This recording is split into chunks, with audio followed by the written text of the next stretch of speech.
Hello friends. पिछले हम पढ़ रहे थे 9th क्लास का लेसन नंबर 7 जीवों में विविधता। फ्रेंड्स, उसमें हम प्लांट्स क्लासिफिकेशन पढ़ चुके थे। आज हम पढ़ेंगे जंतुओं का वर्गीकरण अर्थात एनिमल क्लासिफिकेशन। फ्रेंड्स,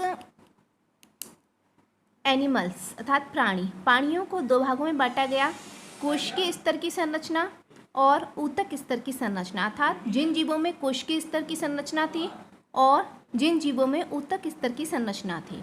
हमने आपको बताया था कि कोशिकाएं मिलकर ऊतक का निर्माण करती हैं। अब लेकिन पोरीफेरा संघ के जंतुओं में क्या हुआ, ऊतक का निर्माण नहीं हुआ।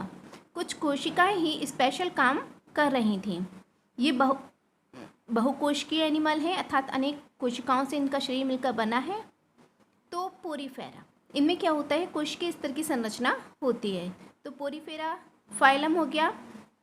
नेक्स्ट है ऊतक जगत की संरचना। तो ऊतक जगत की संरचना मतलब इनमें क्या था, कोशिकाओं ने मिलकर ऊतक का निर्माण किया था। फिर हमने इन्हें 3 भागों में बांटा।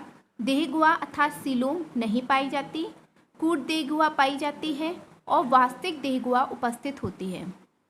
मतलब इनमें ऊतक का निर्माण हो गया, लेकिन उसके बाद क्या हुआ, सीलोम किसी में नहीं पाई गई, किसी में फाल्स सीलोम या सीडो सीलोम पाई गई और किसी में वास्तविक सीलोम पाई गई। जिनमें सीलोम नहीं पाई गई उन्हें वो था सिलेंट्रेटा और प्लेटीहेल्मिन्थेस। और निमेटोडा जो फाइलम था उसमें कोट देहगुहा पाई गई। मतलब वास्तविक रूप से देहगुहा नहीं थी, लेकिन देहगुहा बननी स्टार्ट हो गई। देहगुहा अर्थात सीलोम और वास्तविक देहगुहा उपस्थित एनलिडा, आर्थ्रोपोडा और मोलस्का। इनमें क्या था, वास्तविक देहगुहा उपस्थित थी। ओके फ्रेंड्स, अब हम देखा कि पहले कोशिकीय स्तर की संरचना थी, फिर डेवलप हुई ऊतक स्तर की संरचना बनी, फिर देहगुहा अर्थात सीलोम बनी। उसके बाद क्या हुआ, फिर नोटोकॉर्ड बनी। अब क्या हुआ, इन जीवों में ये दोनों चीज़ें थी। उसके बाद क्या हुआ, इन्हें 2 भागों में बांटा गया, नोटोकॉर्ड विहीन और नोटोकॉर्ड युक्त। अब क्या हुआ, नोटोकॉर्ड विहीन अर्थात स्पाइनल कॉर्ड जो थी इनमें नहीं पाई गई और इसमें पाई गई नोटोकॉर्ड युक्त। तो नोटोकॉर्ड विहीन कौन होते हैं, इकाइनोडर्मेटा, और नोटोकॉर्ड युक्त होते हैं कॉर्डेटा। ओके फ्रेंड्स, नेक्स्ट होता है, उसके बाद कॉर्डेटा को 2 भागों में बांटा गया। अब क्या हुआ, कुछ जीव तो ऐसे थे जिनके लार्वा में, मतलब लार्वा में तो नोटोकॉर्ड पाई जाते थे, लेकिन वयस्क में नोटोकॉर्ड नहीं पाई जाती। और कुछ जीव ऐसे थे जिसमें वयस्क और लार्वा दोनों में ही नोटोकॉर्ड पाई जाती थी। तो जो जीवों में लार्वा में नोटोकॉर्ड पाई जाती थी वो तो प्रोटोकॉर्डेटा में रखे गए, और जिनमें लार्वा और वयस्क दोनों में नोटोकॉर्ड पाई जाती थी वो कशेरुकी कहलाए। अब कशेरुकी को हमने फिर 6 भागों में बांटा, साइक्लोस्टोमेटा, मत्स्य, उभयचर, सरीसृप, पक्षी, स्तनधारी। किसमें बांटा हमने, साइक्लोस्टोमेटा, मत्स्य, उभयचर, सरीसृप, पक्षी, स्तनधारी। फ्रेंड्स, अब इस क्लासिफिकेशन से कई एक पॉइंट तो हमारे आसानी से वैसे ही बन जाएंगे। हम क्या करेंगे, एक एक एनिमल की स्टडी करेंगे, हर फाइलम के करेक्टर्स लिखेंगे। आपसे क्वेश्चन पूछा जाता है पोरीफेरा संघ के उदाहरण दीजिए या पोरीफेरा फाइलम के करेक्टर या विशेषताएं बताइए।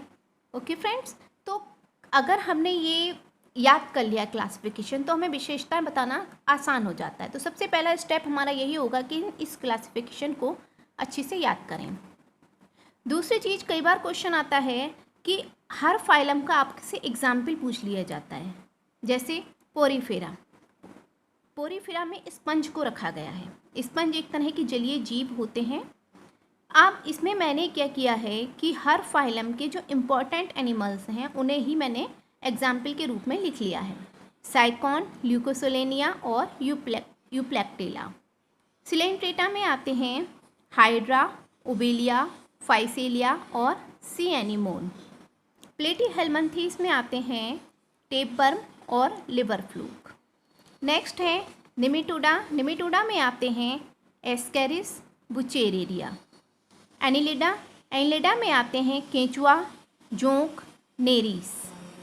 आर्थ्रोपोडा, आर्थ्रोपोडा में आते हैं कॉकरोच, मक्खी, तितली। मोलस्का, मोलस्का में आते हैं यूनियो अर्थात सीप और पाइला।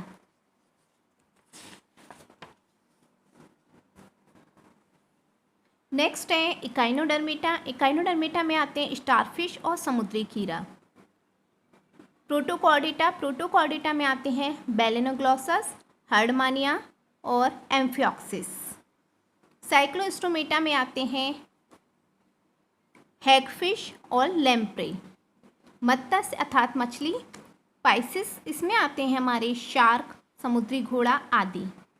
उभयचर अर्थात एम्फीबिया, जो जल और स्थल दोनों पर रहते हैं, मेंढक, टोड, सैलामेंडर आदि।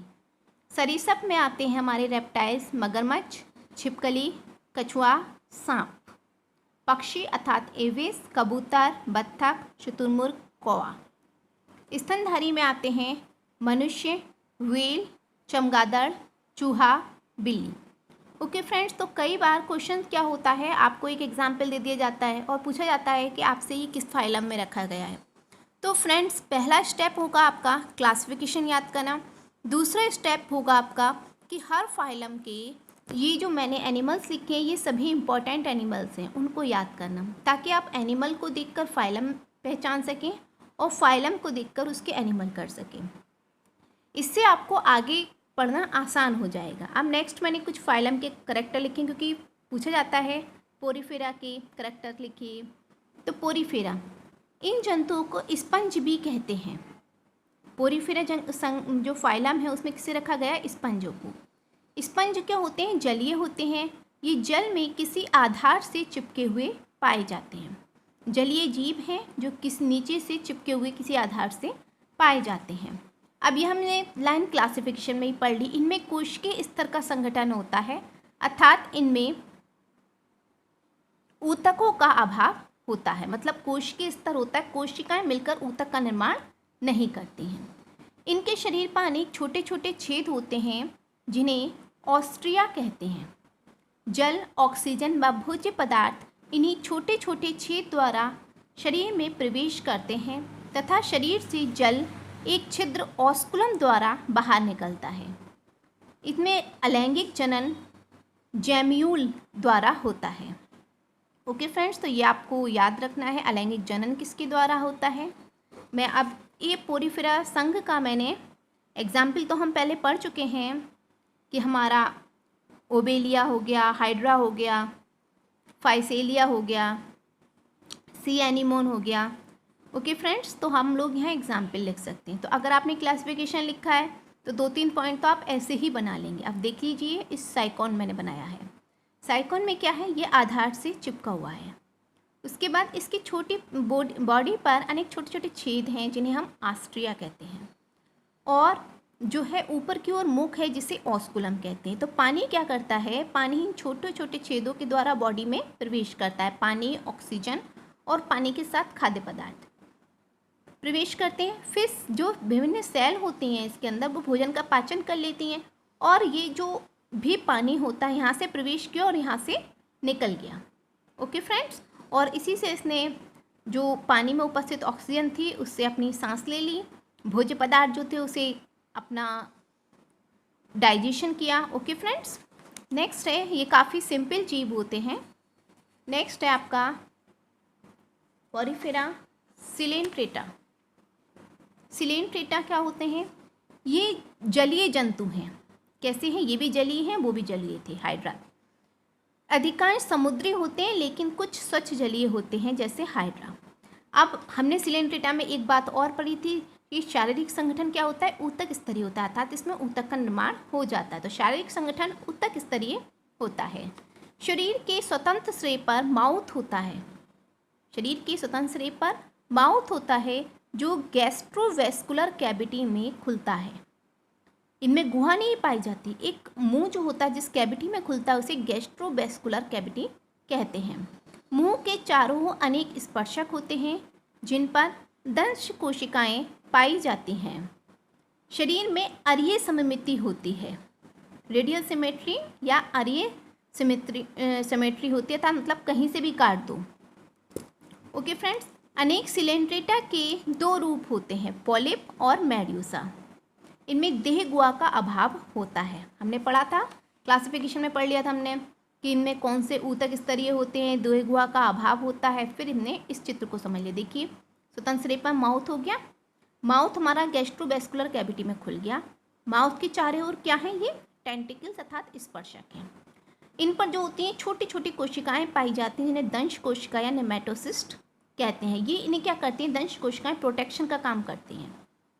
अगर कोई इन्हें नुकसान पहुंचाने के लिए आ रहा होता है तो दंश कोशिकाओं में क्या होता है कि हिप्नोटॉक्सिन नामक विष होता है, ये उसके शरीर में उस विष को पहुंचा देती हैं। तो ये संरचना हो गई हमारी हाइड्रा की। तो जब भी आपसे सिलेंट्रेटा के पूछे जाएं एग्जाम्पल आपको याद हैं, 2-3 पॉइंट्स भी आप लिख लेंगे और ये छोटा सा चित्र बना के इसके बारे में लिख सकते हैं। ओके फ्रेंड्स, नेक्स्ट है हमारा प्लेटीहेल्मिन्थेस।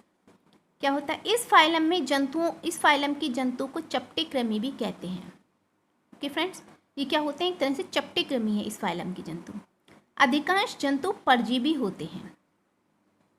परजीवी वो होते हैं जो दूसरों से अपना भोजन प्राप्त करते हैं। ओके फ्रेंड्स, किसी दूसरी लिविंग बॉडी के अंदर जाकर अपना भोजन बनाएंगे नहीं, दूसरों से प्राप्त करेंगे और दूसरों से प्राप्त करेंगे उन्हें नुकसान पहुंचाएंगे।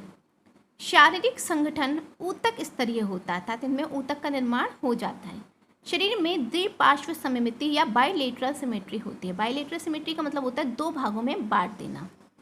देह गुहा का अभाव होता है। देह गुहा का अभाव हमने ऊपर हाइड्रा में भी पढ़ा था, देह गुहा का अभाव होता है, इसमें भी होता है। बस उसमें रेडियल सिमेट्री होती है, इसमें बाइलेटरल सिमेट्री होती है। अधिकांश जंतु द्विलिंगी या हर्माफ्रोडाइट होते हैं। द्विलिंगी का मतलब होता है कि मेल और फीमेल दोनों एक ही में होते हैं, अलग अलग नहीं होते। जैसे मैंने एक ये बनाया है लिवर फ्लूक। इसमें क्या होता है, ऊपर की ओर मुख होता है, उससे थोड़ा नीचे जनन छिद्र होता है एक, और फिर एक एसिटिबुलम होता है। ये किसी की बॉडी में चिपक जाता है, किसी लिविंग ऑर्गेनिज्म की बॉडी में चिपक जाता है, उसी से अपना भोजन प्राप्त करता है। ओके फ्रेंड्स, नेक्स्ट है हमारा निमेटोडा। इस फाइलम के जंतुओं को गोलकृमि कहते हैं। हम प्लेटीहेल्मिन्थेस के जंतुओं को चपटे कृमि कहते हैं और निमेटोडा के जंतुओं को गोलकृमि कहते हैं। अधिकांश जंतु परजीवी होते हैं।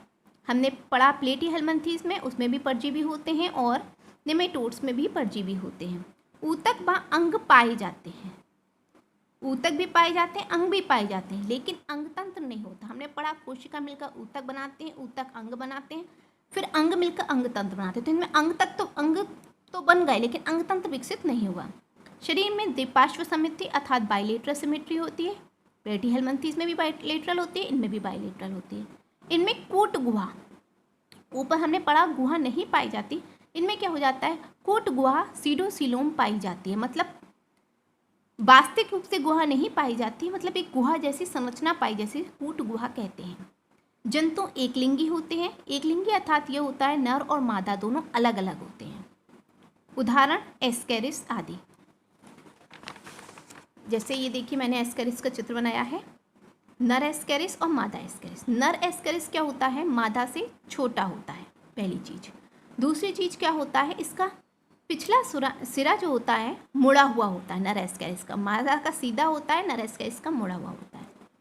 तीसरी बात क्या होती है, जो मुड़ा हुआ सिरा होता है उससे 2 पिनियल शूक निकल रहे होते हैं। बाकी इनमें आगे की ओर मुख होता है, फिर उत्सर्जी छिद्र होता है, लेकिन मादा में एक छिद्र और होता है, जनन छिद्र। तो ये हमने निमेटोडा के बारे में पढ़ा।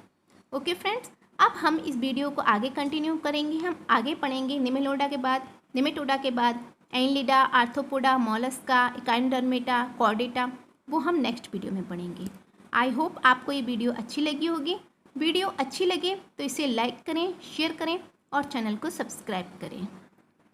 तब तक के लिए बाय।